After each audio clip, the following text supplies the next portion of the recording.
네, 감사드립니다. 오늘 마가복음 6장 14절에서 29절 말씀 가지고 이에 예수를 알더라라는 제목으로 함께 말씀의 은혜 나누고자 합니다. 우리 잠깐 인사 나누겠습니다. 예수를 알아갑시다. 함께 옆에 분들, 뒤에 분들 인사하시기 바랍니다. 예수를 알아갑시다. 네. 오늘 이야기는 세례 요한이 쉽게 말하면 숙청당하는 그러한 이야기인데, 이 이야기는 그 요세푸스라는 유대 역사가에 의해서 기록된 부분을 바탕을 두고 있어요. 그래서 그 이야기를 하면 유대 그 근방에서 전쟁사가 있어가지고 지금 현재 이것이 기록되고 있는 유대가 셋으로 갈라지게, 헤롯의 삼형제로 의해서 갈라지게 되고, 그 옆에 땅에 이제 아람 땅이 있고, 이것이 이제 로마의 영향을 있고 복잡한 이야기가 있거든요. 근데 그런 이야기 하면 재밌어요. 그런데 거두절미하도록 하겠습니다. 대부분 신약 성경은 주로 주후 50년경에 기록이 되었습니다. 이것은 바울이 편지를 쓰면서부터 그것이 기록으로 남게 되고 그것이 성경에 들어오게 된 그 시점을 갖고, 또 복음서는 주로 70년경을 전후로 하면서 시작이 됐습니다. 그 이유는 매우 간단합니다. 이제 복음서가 그렇게 늦게 기록이 되기 시작한 것은, 그 전에는 그래도 사도들이 살아서 교회를 방문하고 사람들을 방문해서 그들에게 복음을 전했어요. 그런데 그들이 하나씩 죽어가기 시작했던 것이고 순교를 당하기 시작했던 것입니다. 그때부터 교회가 확산되었고, 그런 시점에 이제 문서로 남겨서 서로 우리 이 복음을 전할 당위성이 생긴 겁니다. 사람이 있어서 우리에게 전해줬는데 없어지니까 그때부터 문서의 필요성을 느끼게 된 것입니다. 그러다 보니까 70년 예수님께서 태어나시고 또 십자가에 달리시고 부활하시고 성령이 임하고 이런 역사적인 순간 이후 한참 50년, 60년, 70년 이렇게 시간이 지나가게 된 것입니다. 그렇다면 이것은 나름대로 그 기록된 것 안에는 그때 당시의 상황과 함께 해석된 부분이, 그러니까 오리지널이라고 할 수 없는 나름의 성도들의 해석된 부분이 성경 안에 가미될 수 있었다라는 것입니다. 특히나 복음서를 예로 들 수가 있을 것입니다. 복음서는 예수님의 직접적인 관련이 있는 것인데, 같은 내용이어도 관점의 차이에 따라서, 그 공동체의 차이에 따라서 내용이 조금씩 다르다는 것을 우리가 세 복음서, 마태, 마가, 누가 복음서를 살펴보면 알 수가 있습니다. 그래서 복음서의 내용들을 볼 때 동일한 사건을 같이 보더라도 한 권 복음서에서 갖고 있는 특징을 봐야 하는 경우도 있고, 또 다른 것은 세 복음서를 모두 같은 사건을 비교해 보면서 볼 필요성도 있습니다. 저희가 지난주에 함께 예수님께서 동네를, 자기 고향을 방문하셨다가 배척당하신 내용을 보셨어요. 그래서 마가복음만 보게 되면 왜 배척당했지? 무슨 말씀을 하셨길래 그랬지? 라고 생각을 할 수 있지만, 저희가 지난주 본 것처럼 누가복음 말씀을 함께 곁들여서 보게 되면 이사야서 61장을 펴서 읽으셨더라. 그리고 그에 응한 것이 바로 나다라고 말씀을 하셨기 때문에 저 사람이 누구에게 그런 권한을 받았느냐 하면서 사람들이 화내고 배척했다라는 것을 볼 수가 있죠. 그것은 비교했을 때 가능한 부분들이 있어요. 우리가 무턱대고 동네 사람들이 예수를 배척했구나라고 생각한 것이 아니라 누가복음을 비교하면서 알 수 있다라는 이야기입니다. 오늘 본문은 그런데 그것과는 조금 다르게 마가복음이 갖고 있는 독특한 문학적 특징이 있습니다. 그래서 다른 복음서랑 비교해서 보기보다는 다른 곳과는 달리 왜 이러한 구조를 갖고 있나 보는 것이 오늘 복음서, 오늘 본문이 우리에게 무슨 말씀을 해주려고 하는 걸까라는 것을 아는 데 도움이 됩니다. 전체적으로 비슷합니다. 제자를 파송하고, 그리고 세례 요한이 죽게 되고, 그 다음에 제자들이 다시 돌아와서 보고하는 내용이 담겨져 있습니다. 그런데 유독 오늘 본문에만 세례 요한이 왜 죽었는지를 설명해주고 있습니다. 그것만은 어떠한 독특한 이 마가복음이 이야기하고자 하는 이유가 있겠죠. 7절부터 13절까지 예수님의 제자 이러한 파송 내용이 담겨 있으면서 제자들을 파송할 때 전도지에 가게 되면 너희가 어떻게 해야 할지 당부 말씀을 해주고 이런 것은 하지 말고 이렇게 해서 가고 이런 말을 합니다. 그런데 30절에 가서 보면 다시 제자들이 와서 보고를 한다는 이야기가 나옵니다. 그 둘 사이에 세례 요한의 죽음에 관련된 사건, 조금 더 상세하게 설명된 사건이 나오는 것이죠. 이것은 어떻게 보면 제자들을 파송하고 그리고 세례 요한이 잡혀서 죽었구나. 그 다음에 제자들이 와서 보고를 하는구나 라고 이렇게 순차적으로 이해할 수도 있습니다. 그런데 대부분의 학자들은 그것을 순차적으로 있었던 것이 아니라 마가복음만의 특징으로 세례 요한이 왜 죽었는지 그것과 예수와 비교하여서 설명하고자 추가로 복음서 안에 해석된 부분이 바로 이것이라고 이야기를 합니다. 세례 요한이 잡혀간 사실은 이미 마가복음 1장 부분에 나옵니다.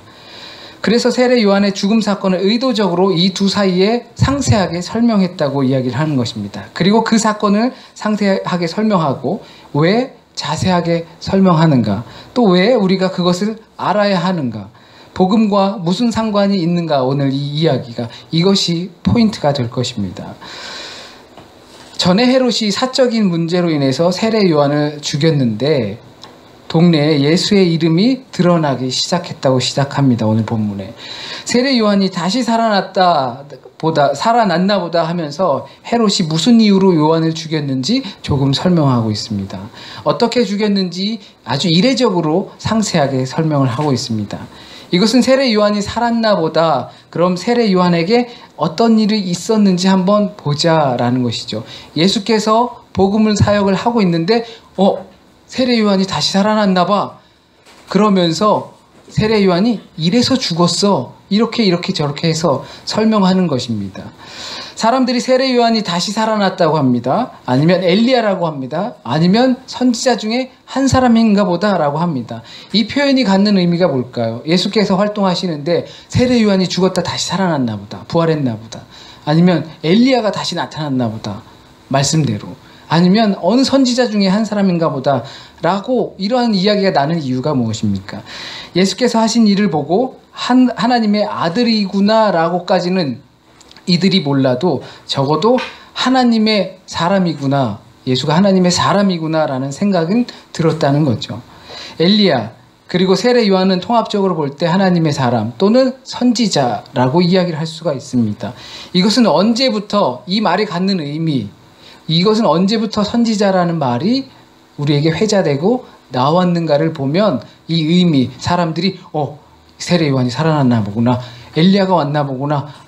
왜냐하면 엘리야는 다시 살아날 수가 없어요. 죽음을 보지 않고 갔기 때문에. 그래서 또 선지자 중에 한 사람인가 보나, 이 이야기가 무슨 의미인지 알 수 있습니다. 선지자는 이스라엘의 왕이 생기면서부터 선지자라는 그런 역할들이 나오게 된 것입니다. 사무엘이 왕이 생기면 이런저런 일들이 생길 거야. 너네 11조도 바쳐야 되지, 왕에게 바쳐야 되지, 너네 딸 자식들도 궁에 보내야 되지, 그리고 고된 일이 생길 것이고 막 이렇게 설명했는데도 좋다고 그러면서 하나님께서도 야 그거 해줘 버려 이런 식으로 해서 왕이 생기면서 한마디로 하나님을 거역하기 시작을 한 것입니다. 하나님과 등지기 시작한 것이죠. 그러면서부터 선지자들이 나타난 것이에요. 선지자들이 하나님의 말씀을 전해야 하니까. 왜? 왕과 백성들은 하나님의 말을 듣기를 거부하기 시작했기 때문입니다. 그러면서 하나님의 사람들, 곧 하나님의 말을 대언하는 사람들이 필요했습니다. 그때부터 선지자들이 활동을 하기 시작한 것입니다. 시대를 향한 하나님의 도구가 된 것이죠. 예수님을 향해서 그런 표현을 한다는 것은 예수님께서 왕을 향해서 그리고 사람들을 향해서 시대적 요구에 대한 도구로 사용되고 계셨다라는 것입니다. 적어도 선지자로서 하나님의 말들을 하는 것입니다. 왕에게, 백성들에게, 그리고 사람들에게 하나님의 말의 도구로 사용되어 계시고 있었다는 겁니다. 그 결과는 어떻습니까? 아무도 그 말을 듣지 않았다는 것입니다. 요 다음 장 한번, 우리 이은영 집사님 요 다음 장 한 번만 넘겨주시면, 제가 추가를 했는데 이게 저 그림은 잘 몰라요. 저는 그림을 잘 모르는데 이게 렘브란트의 설교하는 세례 요한이라는 그림이라고 합니다. 네덜란드 화가라죠. 어느 분이 이 그림을 설명해 주는 것을 제가 들었어요. 저는 해석할 수 있는 능력이 없기 때문에. 저 가운데 서서 손을 들고 있는 사람이 세례 요한이라고 합니다. 그리고 말을 막 설교를, 회개해라, 하나님이 나라를 준비해라 라고 막 하고 있는데, 자세히 보면 그렇대요. 이 사람들, 주변의 사람들이 다 딴짓을 하고 있대요. 다 딴짓하고, 뭐 듣기로는 누구는 아이를 뭐 누구는 자기들끼리 담화를 나누고, 뭐 한켠에는 뭐 차마 성화에 나올 수 없는 그러한 것들까지 벌어지고 있는 것을 렘브란트가 그림을 그렸다고 합니다. 그래서 뭐 렘브란트의 제자가 어떻게 성화에다가 저런 것까지 그렸어 라고 하면서 자기의 스승을 좀 깎아내리기까지도 했는데, 또 뭐 목사님 뭐 이렇게 설교하는 뭐 이런 거를 들어보면 이 세례 요한을 가장 잘 빗댄 그림이 아닌가라는 이야기를 합니다. 이 그림에서 세례 요한이 아무리 그렇게 말을 하고 말을 해도 아무도 관심이 없다라는 겁니다. 듣지 않고 자기 일만 보고 있다라는 것입니다. 아무도 그 말에 주의 깊게 듣고 있지 않다는 것, 자기 일들만 보고 있으면서 저기 왜 모였는가라는 생각이 들 정도로 자기 생각만 하고 있는 사람들입니다. 그도 그럴 것이 세례 요한의 별칭이 무엇입니까? 광야에 외치는 소리입니다. 그가 일부러 광야에 나가서 외친 것이 아니라 그는 열심히 하나님의 말씀을 외쳤는데 거기에 아무도 없었을 뿐입니다. 그를 그렇게 부른 이유는 아무도 그의 말을 주의 깊게 듣고 있지 않았다는 의미입니다. 그렇지 않고선 광야에서 외칠 이유가 아무도 없겠죠. 내가 광야에서 외치면 그것이 누군가가 들으면 그 안에 사람이 있겠죠. 돌들과 바람과 먼지가 그 이야기를 들을 이유는 아무것도 없을 것입니다. 인간은 그 말을 들을 수 없습니다. 인간들이 그 말을 거부하고 있기 때문입니다.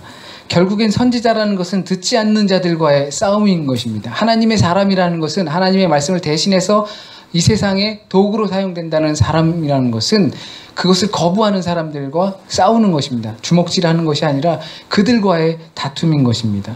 하나님의 말씀을 거부하고 인간의 욕망에 기울어져 있는 사람들과 싸우는 것입니다.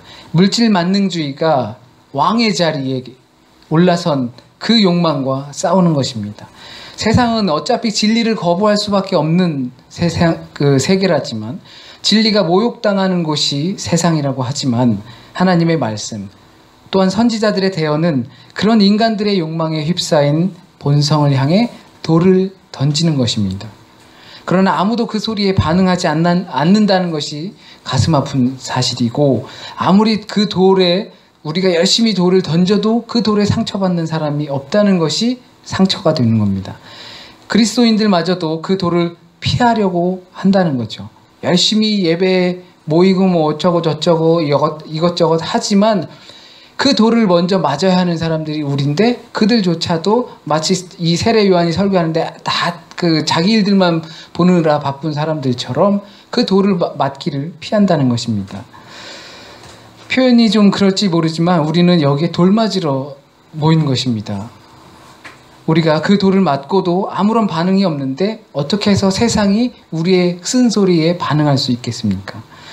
이렇게 말해놓고 보니까 우리가 뭔가 굉장한 일을 해야 할 것 같고 할 수 있을 것 같은 느낌이 들지만, 외적인 어떤 큰 일을 해야 할 것 같지만 그렇지 않다라는 것입니다. 우리가 욕망에 휩싸인 세상의 본성을 향해 돌을 던지고 계속해서 뭐 퐁당퐁당 돌을 던지는 것처럼 계속해서 파장을 주는 것은 바로 우리의 내적인 삶에 던지는 것입니다. 이것은 나 자신을 향해서 돌을 던지고 소리를 치라는 것입니다. 내 안에 자리 잡고 있는 광야의 소리를 치고, 그리고 내 안에 자리 잡고 있는 그 욕망의 돌을 던지라는 것입니다. 누가 뭐라고 해도 어떻게 해서 돈 벌었대더라, 나도 그것 좀 해볼까, 인생 뭐 있어, 한번 화끈하게 살다 가는 거지, 야 편하게 가, 편하게 성공해야 될 거 아니야. 일단 올라가는 것이 중요해. 일단 올라가는 게 중요해. 수단과 방법을 가리지 않고. 괜찮아, 남들도 다 그렇게 해. 혹시 이런 인간의 욕망으로 똘똘 뭉쳐져 있는 세상의 본성을 향해서 여러분은 그냥 동조를 하며 살아가십니까? 아니면 거기에 돌을 던질 마음의 준비가 되어 있으십니까? 우리가 말끝마다 예수 예수, 뭐 교회 성경 이렇게 말하라는 것이 아닙니다. 광야에서 외치는 자는 막 그것을 열심히 말하는 것이 아니라, 예수께서 이렇게 말씀하셨어 라고 하는 것이 아니라, 성경에서 예수께서 가르쳐 주신, 우리에게 말씀해 주시는 그 세상을 향한 가치관, 그것이 있는 그리스도인으로서 내 안에서 나오는 말이 준비되어 있는가라는 겁니다. 또 하나, 오늘 본문 말씀을 통해서 헤롯이 세례 요한을 죽이게 되는 장면을 상세하게 묘사한 이유가 무엇일까? 예수 그리스도의 곁엔 늘 죽음이 도사리고 있었다는 것입니다. 또한 세례 요한처럼 죽게 될 것이라는 것을 예시하는 것입니다. 엘리야 선지자는 아합 임금이 북이스라엘을 다스리던 시기에 활동하던 선지자였습니다. 우리가 잘 아는 사건이 갈멜산에 모여서 바알과 아세라의 그 선지자들 850대 1로 싸워서 이겼다 라고 알려져 있는 바로 그 엘리야입니다. 그 전투에서 하나님의 예언하신 대로 이겼어요. 엘리야가 이겼어요. 그리고 피해 숙청이 바알과 아세라 선지자들에게 나타났습니다. 그것을 신봉하는 바로 이 이세벨이라는 여왕이 엘리야를 죽이고 싶어서 혈안이 됐죠. 죽이려고 막 사람들을 불러 모았습니다. 그리고 세례 요한 곁에는 이세벨처럼 헤로디아라는 여자, 지금 헤롯의 부인이 된 여자, 그 전엔 헤롯의 형제의 부인이었던 여자, 그 전엔 다른 나라의 이방국의 딸이었던 그 여자가 세례 요한을 죽이고 싶어서 안달이 났다, 오늘 말씀에 나와 있습니다. 본문 서두에서 예수님에 대해서 이렇게 저렇게 설명한 것의 단편은 예수님의 길도 세례 요한처럼, 엘리야처럼, 이들처럼 죽음이 도사리고 있다는 것을 예시하는 것입니다. 예수를 죽이고 싶어서 안달난 사람이 마가복음에 나옵니다. 바로 바리새인과 헤롯 당원들입니다. 그들로부터 예수님도 죽음의 그림자 아래서 늘 지내셔야만 했었습니다. 그렇다면 이렇게 설명한 이유가 예수께서도 늘 죽음의 공포 가운데 계셨다, 그러니까 우리도 죽음의 공포 가운데 있다라는 겁니까? 하나님 말씀 때문에 하나님의 말씀을 따라서 살아가려고 또는 전하면서 살아가려고 하면 늘 죽음을 불사하고 우리가 살아가야 한다는 이야기입니까? 그러나 우리는 현재 그런 상황 속에서 살고 있지 않습니다. 특별히 북한이나 아니면 특별히 이렇게 금지되어 있는 IS가 막 도사리고 있는 그러한 곳에 복음을 들고 가지 않는 한 우리는 그런 경험을 하고 그러한 마음을 가지면서 믿음을 가질 필요는 사실상 없습니다. 우리 신앙 때문에 죽음의 그림자가 우리를 따라다니는 경우는 없습니다. 신앙을 위한 순교의 현장이 우리를 기다리고 있는 것이 아니라 14절 말씀처럼 예수의 이름이 드러났다라는 것입니다. 헤롯 왕이 예수의 소문을 듣고 세례 요한이 다시 살아난 것 같다고 이야기하는 것은 하나님의 등을 돌리고 인간의 욕망을 쫓는 사람들에게 마치 광야같이 빈 곳에 외치는 소리가 예수의 이름을 드러나게 한다는 것을 두각시킨다는 것입니다. 광야에 외치는 그 빈 소리가 예수의 이름을 두각시킨다는 것입니다. 사람들의 마음에 돌을 던지는 현장에 예수의 이름이 드러난다는 것입니다. 이것이 바울 선생이 고백하는 나는 죽고 내 안에 그리스도께서 사신다라고 하는 고백과 일맥상통합니다. 그 의미로 보면 우리도 죽음이 도사리고 있는 현실에 살고 있습니다.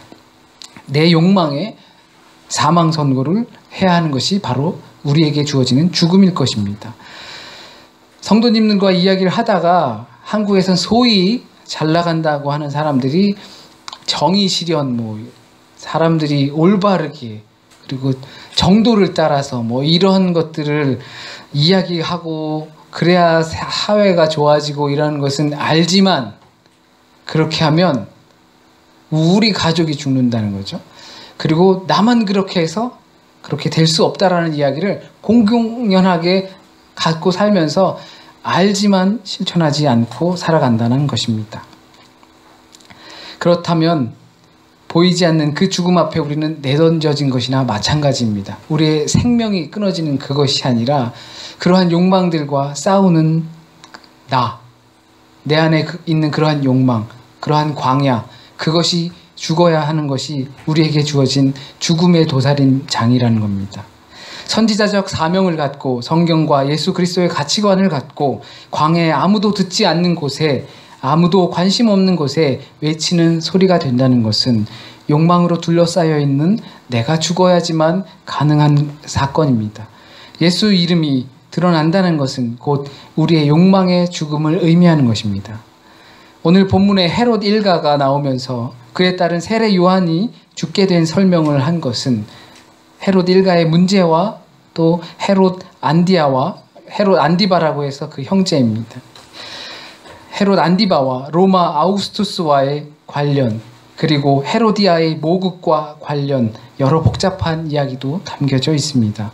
그러나 이 부분에서 성경의 흐름상의 문제와 문학적 기법에서 찾아보니까 광야에 외치는 자의 소리와 그리고 그의 죽음의 필연성을 말하고 있다는 것을 보게 됩니다. 그리고 그를 통해서 보게 되는 우리의 삶을 연계해 보았습니다. 우리 모두에게 선지자적 사명이 맡겨져 있다는 것을 잊지 말아야 할 것입니다. 또한 그 길은 나의 욕망의 집이 먼저 무너져야 한다는 것도 잊지 말아야 합니다. 그래서 뭐가 남느냐? 그렇게 해서 뭐가 남느냐? 예수의 이름이 남게 될 것입니다. 기도하시겠습니다.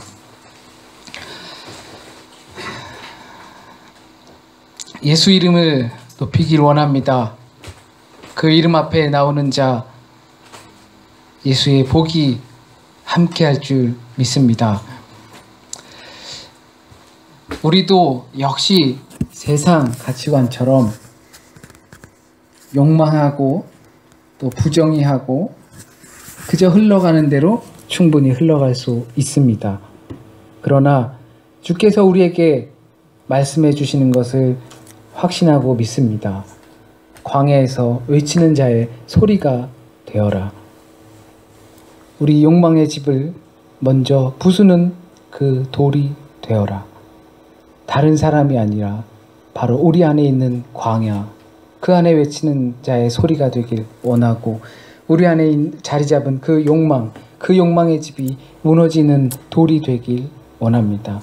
하나님, 오늘 이 시간 주의 말씀과 조금이라도 어긋난 말씀이 있다면 우리 마음 가운데 주께서 필요로 하시는 그 말씀, 오늘 바로 이 자리 우리에게 필요한 말씀만 남게 하여 주시고 한 주간의 삶 또한 주님께 온전히 맡깁니다. 큰 일들도 있고 기대되는 일들도 있고 준비해야 할 일도 있고 실패와 좌절 가운데도 있습니다. 그것 다 모두 주님께 맡깁니다. 이것이 끝이 아니고 주께서 예비해 주신 우리가 알 수 없는 그 놀라운 일들이 우리 길 가운데 있을 줄을 믿고 한 주간도 최선을 다해서 열심히 주의 길로 갈 수 있게 하여 주십시오. 모든 말씀 예수님의 이름으로 기도드립니다. 아멘.